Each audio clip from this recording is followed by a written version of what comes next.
an architect on a mission to rescue planet Earth from other architects. Yay! There are lots of theories about architecture. I've decided it's quite simple. There are basically 3 rules.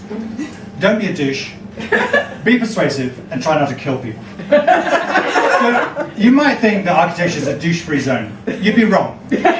Some time ago, I worked for a complete douchemeister who was like kind of David Brent after an intensive course in management speak. And for a young architect, there is nothing more dreaded than being asked to do the door schedule. It's like a really detailed list of every aspect of every door in the building.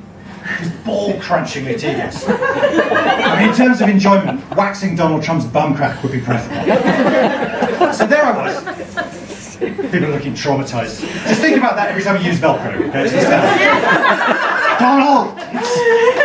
Anyway, there I was, a young, wildly creative architect waiting for my next opportunity for glory. And along comes the douche. If he had said to me, it's a really boring job, but I'd be very grateful if you did the door schedule, I'd have probably said, fine, okay, let's get it done. Instead, he said, I want you to take ownership of the door schedule and champion this important delivery. Are you up for this? I mean, asking if I'm up for the door schedule is a bit like asking Darcy Bustle if she is up for a dance lesson with Theresa May. Like asking a Remain voter if he'd like to shag Nigel Farage. There's an obvious answer, and it's not yes. No, I am not up for the effing door schedule. Why do people talk like that? Honestly, he made everything sound more complicated than it was. He would never call a window a window. To him it was fenestration. He would never ask me to just do something. He would ask me to proactively action it. Is he like this with his wife, I wonder? Honey, since it's Valentine's, I've done a Gantt chart, dinner at 7, then we'll move on to enabling works.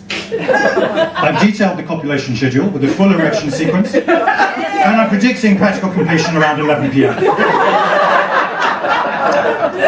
Then we can open the fenestration so that neighbours won't hear us championing our deliverables. I mean, really, with aphrodisiac talk like that, it's just miraculous architects haven't been evolved out of the gene pool. So rule 2, persuasiveness.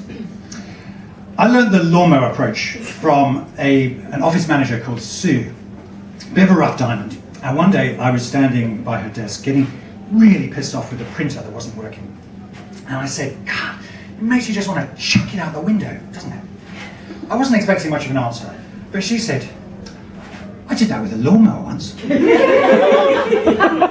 Sue, what were you doing with a lawnmower in the house? No, I was outside and I chucked the lawnmower in. Through the window. Well, my husband was inside watching the footy. I was trying to mow the lawn, it wasn't working, so I chucked it through the window. I wanted him to know I was irritated. It wasn't long after that we got divorced. I am tempted to use the lawnmower approach myself sometimes, particularly on innovation days, when people get themselves into a breathless frenzy of post-it notes with things written on them like game changer, luck favours the brave, or the one that drives me absolutely nuts, business as usual is not an option.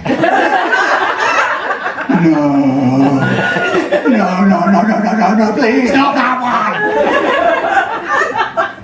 Because you know, the next morning, they're going to go into work, they'll have forgotten about all the stuff, and they'll just go back to screwing the planet. So generally, I don't get the lawnmower out because I know that's just going to end in divorce. So rule 3, try not to kill people.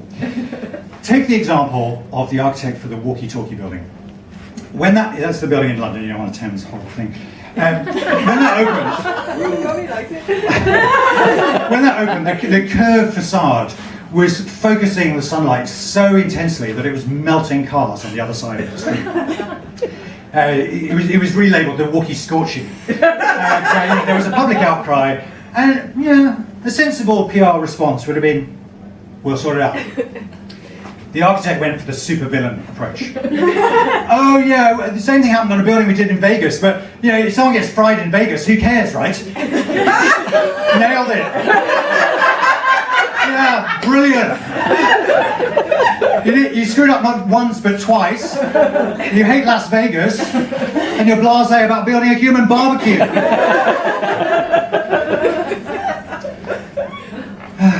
We architects, we like to think that we're kind of torchbearers for truth and beauty. This guy was like an angel of death. Prepare to be fried. Behold, London, Las Vegas, let the inferno begin.